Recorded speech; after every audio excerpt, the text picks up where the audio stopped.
Sit up straight, proper All posture. right. Hey, how you doing? This is JimmyVoid Sit Down Talking Truth. I want to thank everybody for coming back. For my subscribers. I got some really good guests right now. I was talking with John from Three River Blades. I had a lot of questions about firearms, and he told me I got somebody you can talk to, and I want to bring him by one day. And today's the day. He came by. This is Ken from Stretz Tactical, and he's actually a mobile firearms expert, and he has training. You do sessions and stuff like that? Yeah, it's mobile firearms training. So do 4-hour classes, full day classes, multiple day classes in handgun, shotgun, carbine, low light, force on force. Right. Yeah, I had some questions myself, and we're in New York. I mean, a lot of stuff is going on. It's pretty scary. A lot of the crime rates going bananas. So, and that was one of my questions for John, and he directed me to you. So I'm thinking that what you're going to tell me is probably applicable to anyone that is listening to me, because most everyone lives in New York over here. A lot of people who don't know. A lot of stuff going on. How long have you been doing it? Since 2013 as a business, and then the year before that, so I'm full-time. I'm a police officer, and this is my side business. Okay, respect. Thank you. And I retire in a couple of years, and kind of the plan is to be my full-time gig. So I've been teaching since 2012, but teaching as a business owner since 2013. Right. And listen, this is JimmyVoid Sit Down Talking Truth. This is serious content. This is not. I'm not clowning around right now. So this is really good stuff to know and to learn. And we're going to talk about all the rules and regulations with respect to different states. Well, I'm not a legal expert, but I travel around and do classes in different parts of the country, so I've become familiar with some of them. But I would throw the disclaimer out there. I'm not a legal expert. Right. I'm not a lawyer. I can't give legal advice. So always do your due diligence. I can kind of point you in the right direction, and if I don't know, I'm going to say I don't know. But even if I say, yeah, I know it's this, do your own due diligence and find out what the laws are for sure, because this isn't legal advice. So, we live in New York. Tell me, can I own a firearm in New York? Yep. You believe that? You understand? You hear what you're hearing on JimmyVoid Sit Down Talking Truth? And in the city. Elaborate. Not just in the state. That is a home run. First of all, I brought you a Stretz Tactical patch for your board over there. It's got some Velcro on the back, so you have to throw up some Velcro or something. It's going to go up on my mention wall over here. So thank you very much, man. Thank you. So New York. Yeah. When I get a firearm, what am I doing? So there's New York State, New York City, right? Okay. So let's start in the city. A little different, city versus state, right? So you can have a handgun in New York City. You can have a rifle or a shotgun in New York City. Wow. Obviously, like everything else, there rules apply, right? So I dated someone a few years ago, and this is how I kind of know what the process is, and that yes, you can do this. Because of my passion and what I do, kind of share with the people close to you type of thing. So she's like, hey, I want to get a permit. So it took her 4 months, and that was a handful of years ago now. So if something's a little different, again, right. do your due diligence. But just 3-4 years ago, whatever it was, maybe even a little bit longer than that now, 6 or 7 years ago.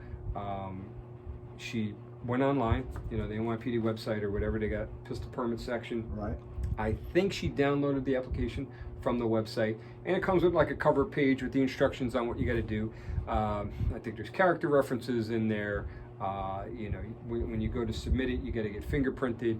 I want to say it was like $400, where if you do it outside the city, in the suburbs or whatever, it's probably more like 100. Don't quote me on that, but I think there was a big disparity between the suburbs and the city. How long the process take? So it depends. So in the city, and this was 2014 or so, it took her 4 months and $400. That's great.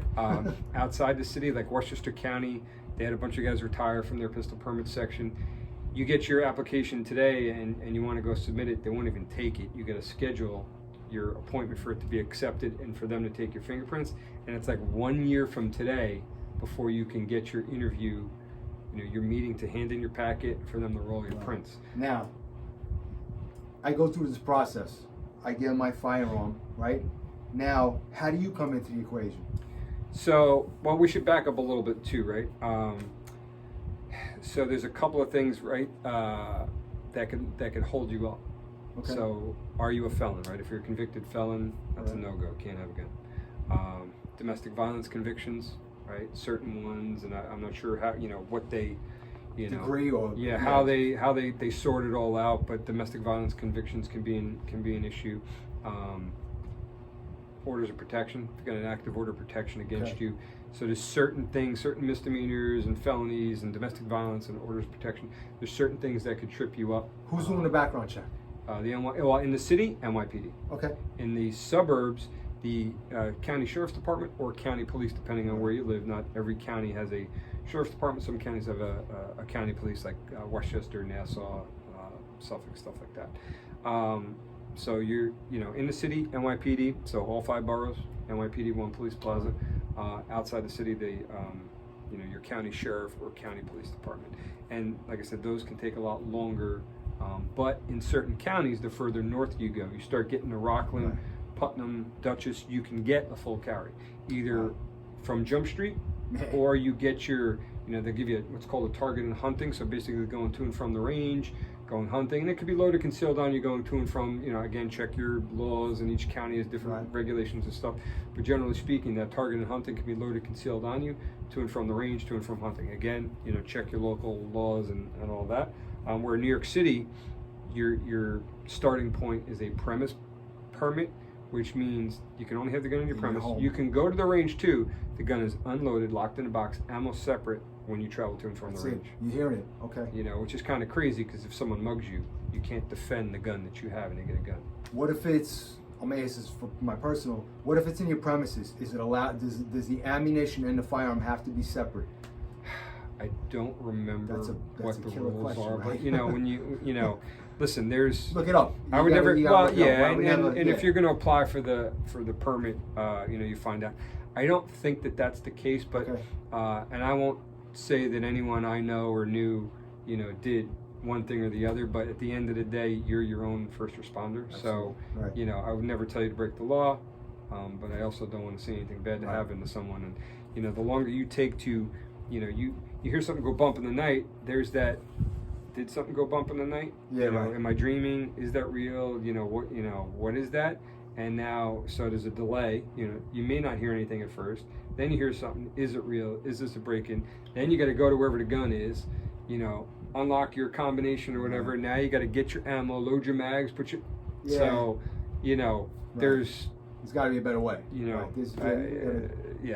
If legally you got to separate everything, I get it. You don't want to get pinched when you're you're trying to do the right thing, but you also don't want to get put in a pine box. Now, for myself, I would love to obtain a firearm, so I go through the process.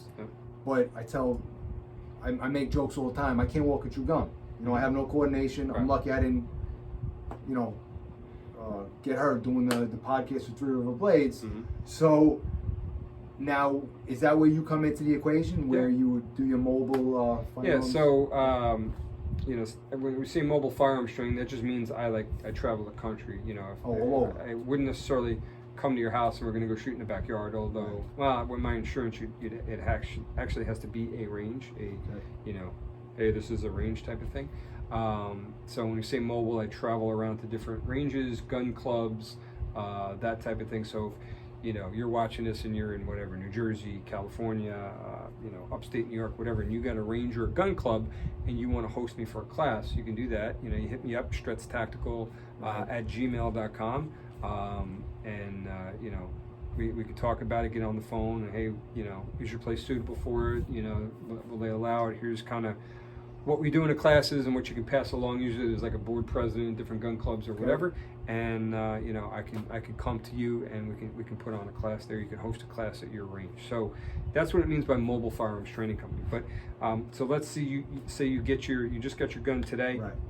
I'm not really the guy that says, okay, this is your gun, this is a magazine, this is a bullet. Put bullet in magazine, put magazine in gun. I'm the guy that once you understand, how to load and unload your gun and what the trigger from the sights are, now I'm your next step. I'm the guy that'll teach you how to become accurate with it, how to manipulate the gun, right? How to clear malfunction, how to reload the gun under stress, shooting on the move, using cover, flashlights, low light type of stuff. And I don't just do handgun, I do shotgun and rifle stuff as well. Wow, really? And you can own that stuff in the city. You can own it in New York State. You can also own it in New York City. Again, like anything else, restrictions. In New York City, you need a long gun permit, where the suburbs you don't. At least most of the counties that I'm aware of. I think New York City is the only, counties, and obviously 5 counties in the city, but they're the only place in the state that I'm aware of that you need a long gun permit, and that's for shotgun and carbine. But you can have something like a Fight Light SCR, which is kind of a if an AR-15 and a semi-automatic shotgun had a baby. So the lower half is like a Remington 870 or was Remington 1100, the semi-automatic version. So it has like a in an AR-15 you would have a buffer, which is just a weight in the stock and a spring. Well, in the semi-automatic shotgun world, there's like a little spring in the stock, and then you would take the upper receiver from an AR-15. It comes with a little modified bolt carrier with a little dog leg, which fits into that stock, and the upper half is an AR-15, the lower half is a shotgun, and it takes AR-15 magazines, but because we're in New York City, 5 rounds only. So you got to find 5-round mags versus 10 in the rest of the state, versus 30 or whatever in the rest of the free world. But I'd rather shoot you with a rifle if you're trying to kill me or my family than shoot you with a pistol. Because the accuracy goes a Accuracy, little bit. You could be a little bit a little error. There's a little error the there. distance, and let's face, an error margin. yeah, well, and face like what we're dealing with today, right?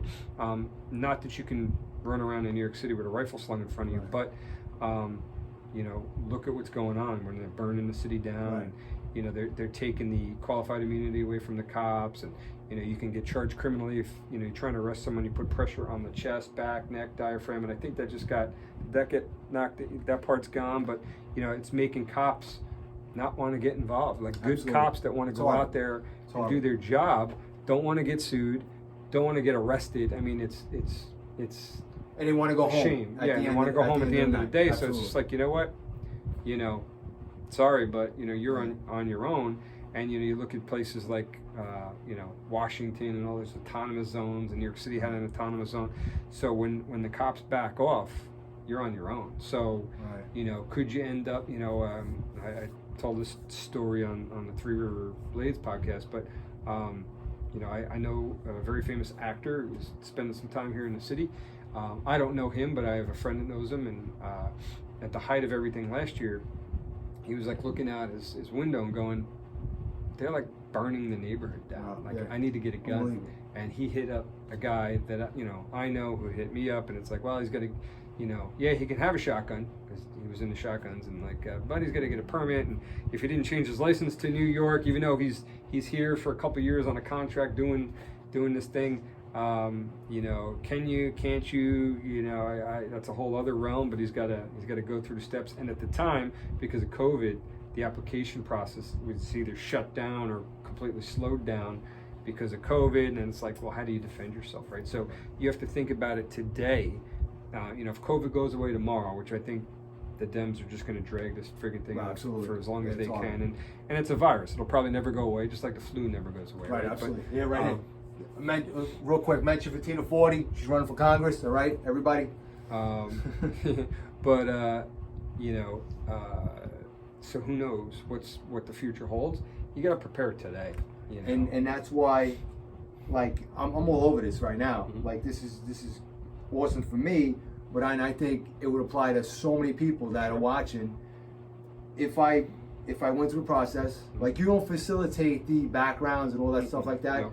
But if I had a problem, if I had to contact you and ask a question, you could help me out with something. Anybody. I don't do the permit process questions, but it's kind of like, I teach you how to shoot the gun. I teach you how to become more accurate, how to be faster, how to manipulate it, bring it up from a ready position, work from the holsters, clear malfunctions, shooting on the move, barricades, multiple targets, do something called force on force. So real guns that are modified either from the factory or aftermarket with conversion kits to shoot a paint projectile.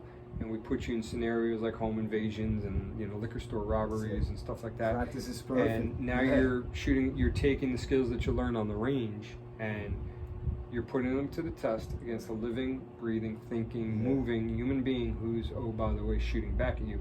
And the stuff hurts. You got to wear protective gear to protect your eyes and throat and groin. I mean, probably won't show up on the camera, and you might be able to see it here. There's a scar on my hand from getting hit with one, 4 or 5 years ago, and it broke the skin and opened up. So there's a pain, aspect of it. Like, you don't want to get hit, just like you don't want to get hit with a real bullet. So it's worth its weight in gold for what we call stress inoculation training. You kind of get used to operating under stress and thinking under stress. I like to say I can't teach you what to think, right? Like, if this, then that, because there's too many variables in what could go on in your life.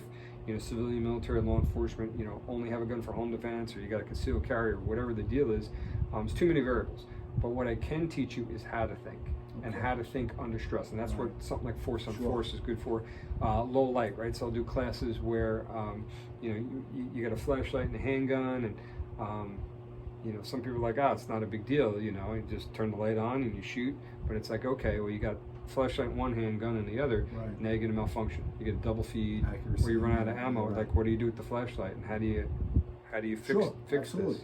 So, and that doesn't even skim the surface of what you need to know about operating in low light. But we do those things as well. And how long if I called you up out of the blue, how long does it take for the process? Like, for me to really get, I'm not going to be an expert like you, but I want to be proficient in something like that. So it takes a while. I mean, garbage in, garbage out.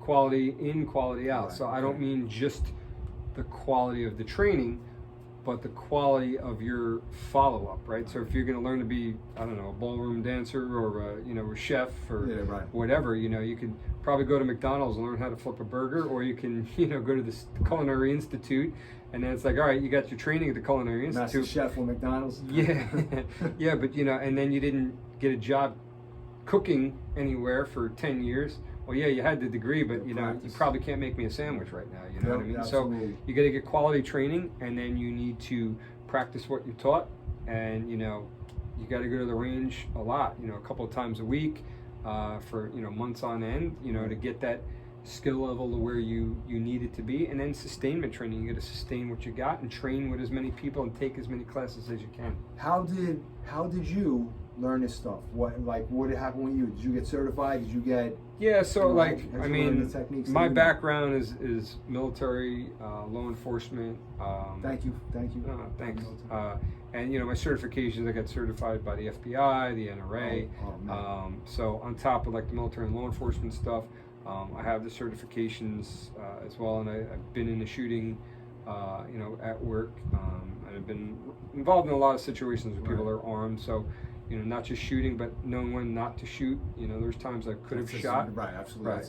There's times I could have shot that fortunately was able to, solve it without, pulling the trigger. Right. But there's times where, the bad guy gets a vote too, and sometimes they vote wrong, right? So. Okay, Stretz Tactical Mobile Firearms Training that's like the title. That's your business name. Yeah, that's your Tactical, title, right? Yep. And you said you travel different states too? Yeah, so I got classes coming up in South Carolina, San Diego, California, Connecticut, all over New York. Really have gun will travel, right? So, again, if anyone watching, you're in, Idaho or wherever you are, right. And you, everybody. You check out my website and stuff. And I got people in Canada. Yeah, so if you got, you see something you like, and it's like, hey, I'd like to host him here. Hit me up, StretzTactical@gmail.com. Yeah, give me some website. Yeah, so the website is StretzTactical.com, and you can see right there, STRETZ Tactical, all one word, .com, and my email is StretzTactical, all one word, @gmail.com. I'm on all the socials, Instagram @Stretz Tactical, YouTube, Facebook. A YouTube channel as well? Yep. Awesome. What's and that's the title? Stretz Tactical. Awesome. Yep. That's fantastic. I'm gonna follow through with this myself, and we're definitely gonna be talking. And I am John from Three River Blades has hooked me up with somebody, Jamie. She's a web designer, gonna help me out. And I'm gonna actually make a web page. I'm making a web page, and I'm gonna put all these links and some way to connect to all of the people that I follow and that I'm friends with. and I'm really looking forward to it, man. Thanks for coming Cool. by. Thanks for This is having me. I appreciate it, fantastic, brother. man. Absolutely. So I'm gonna I'll close it out. John, you got anything to say? All right, we're good. Thank you, everyone. All right, guys. Take care. Thanks.